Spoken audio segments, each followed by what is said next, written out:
Hi friends, welcome back to my mini vlog. ಬೆಳಿಗ್ಗೆನೆ customer call ಮಾಡಿದ್ರು ಅಂತ bike ಎತ್ಕೊಂಡು ಶಾಪ್ ಕಡೆ ಹೊರಟೆ. ಶಾಪ್ ಹತ್ರ ಬರ್ತಿದ್ದಾಗೇನೆ ಕೆಲಸ ಮುಗಿಸಿ ನಮ್ಮ ಶಿಷ್ಯನ ಆಚೆ ಹಾಕಷ್ಟಲ್ಲಿ ಕಸ್ಟಮರ್ ಬಂದ್ರು. ಇಂಟರ್ವ್ಯೂ ವಿತ್ ಅನ್ಬಿಟ್ಟು ಒಂದು ಫಾರ್ಮಲ್ ಪ್ಯಾಂಟ್ ಒಂದು ಶರ್ಟ್ ತಗೊಂಡು ಹೋದ್ರು. ಹಾಗೆ ಇವರು ಒಂದು ಟಿ ಶರ್ಟ್ಸ್ ಒಂದು ಶಾರ್ಟ್ಸ್ ಎಲ್ಲ ತಗೊಂಡು ಹೋದ್ರು. ಎಲ್ರು ಹೋದ್ರು ಅಂತ ನಮ್ಮ ಮ್ಯಾನಕಿನ್ ಎಲ್ಲ ಎತ್ತಿ ಆಚೆ ಇಡ್ತಾ ಇದೆ. ಅಷ್ಟಲ್ಲಿ ನಮ್ಮ ಹುಡುಗ ಬಂದ್ಬಿಟ್ಟು ಮದುವೆಗೆ ಬಟ್ಟೆ ಬೇಕು ಅಂತ 4 ಪ್ಯಾಂಟ್ 4 ಶರ್ಟ್ ತಗೊಂಡು ಹೋದ. ಅವ್ನು ಹೋಗ್ತಿದ್ದಾಗೇನೆ ಇವನ್ ಗಂಟೆ ಎಲ್ಲಾಡ್ಸ್ಕೊಂಡ್ ಬಂದ. ಒಂದು ಪಾರ್ಸಲ್ ಇತ್ತು ಅಂದ್ಬಿಟ್ಟು ಅವನ್ನ ಕರ್ಕೊಂಡು ಶ್ರೀರಂಗಪಟ್ಟಣದ ಕಡೆ ಹೊರಟೆ. ಬಸ್ ಬರೋದು ಇನ್ನೂ ಲೇಟ್ ಆಗುತ್ತೆ ಅಂತ ಅಂದ್ರು. ಅದಕ್ಕೇನೆ ಏನಾದ್ರು ತಿನ್ನೋಣ ಅನ್ಕೊಂಡ್ ಬಂದ್ವಿ. ಅಲ್ಲಿ ತಿನ್ಕೊಂಡು ಕಾಲ್ ಮಾಡಿದ್ರು ಅಂತ ಬಸ್ ಸ್ಟಾಪ್ ಹತ್ರ ಬಂದ್ಬಿಟ್ಟು ಬಸ್ಸಲ್ಲಿರೋ ಪಾರ್ಸಲ್ ಎಲ್ಲ ಎತ್ಕೊಂಡು ಶಾಪ್ ಕಡೆ ಹೊರಟ್ವಿ. ಹಾಯ್ ಫ್ರೆಂಡ್ಸ್, ನೋಡಿ ಐಟಮ್ ಎಲ್ಲ ಬೈಕಲ್ಲಿ ಹಾಕಿ ಓಡಾಡ್ತಿದ್ದೀವಿ. ಆದಷ್ಟು ಬೇಗ ಕಾರಲ್ಲಿ ಹಾಕಿ ಓಡಾಡಬೇಕು ಅಂದರೆ ನಿಮ್ಗೆ ಸಪೋರ್ಟ್ ಬೇಕು. ಬೇಗ ಸಪೋರ್ಟ್ ಮಾಡಿ, ನಾವು ಕಾರ್ ತಗೊಳ್ಳೋದು ಮಾಡಿ. ಶಾಪ್ ಹತ್ರ ಬರ್ತಿದ್ದಾಗೇನೆ ನಮ್ಮ ಹುಡುಗ ಬಂದಿದ್ದ. ಅವ್ನಿಗೊಂದ್ ಜೊತೆ ಬಟ್ಟೆ ಕೊಟ್ಬಿಟ್ಟು 4 ಗಂಟೆ ಆಯ್ತು ಅಂತ ಅಮ್ಮನ್ ಕರ್ಕೊಬರಕ್ ಕೊಟ್ಟೆ. ಅಮ್ಮ ಆಲ್ರೆಡಿ ಆಚೆ ನಿಂತಿತ್ತು. ಹತ್ತಿಸ್ಕೊಂಡು ಮನೆಗೆ ಡ್ರಾಪ್ ಮಾಡ್ಬಿಟ್ಟು ಶಾಪ್ ಕಡೆ ಬಂದ್ ನೋಡಿದ್ರೆ ಒಳಗ್ ಕುತ್ಕೊಂಡ್ ಏನೋ ಮಾಡ್ತಾವನೆ.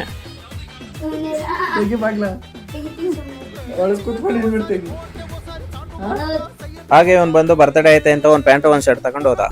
ಆಮೇಲೆ ಇವ್ರು ಬಂದು 100 ಮಾತಾಡಿ ಒಂದ್ ಶರ್ಟ್ ತಗೊಂಡ್ ಹೋದ್ರು.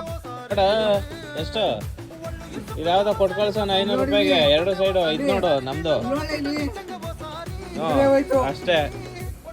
ತೆಗಿ ಅದಡಿ ನೋಡದ ಆಯ್ತದ. ಮತ್ತೆ ಕಾಸು ಹೆಂಗಿರ್ತದೆ ಕತೆ ಹೆಂಗಿರ್ತದೆ. ಆಮೇಲೆ ಇವ್ರು ಬಂದು 2 ಬನಿಯನ್ನು 3 ಇನ್ನರ್ ವೇರ್ ತಗೊಂಡು ಹೋದ್ರು. ಹಾಗೆ ನಮ್ಮ ಹುಡುಗ ಬಂದ ಅಂತ ಬಜ್ಜಿ ತಿನ್ನೋಣ ಅಂತ ಸಾಗರ್ ಅವ್ರ ಅಂಗಡಿಗೆ ಹೋದ್ವಿ.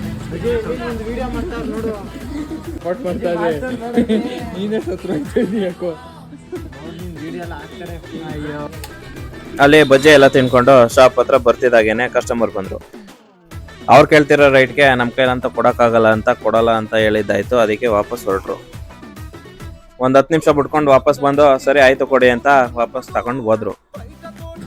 ಹುಡುಗ 9:30 ತನಕ ಬಂದಾನೆ. 6:30 ಬರೋಣ.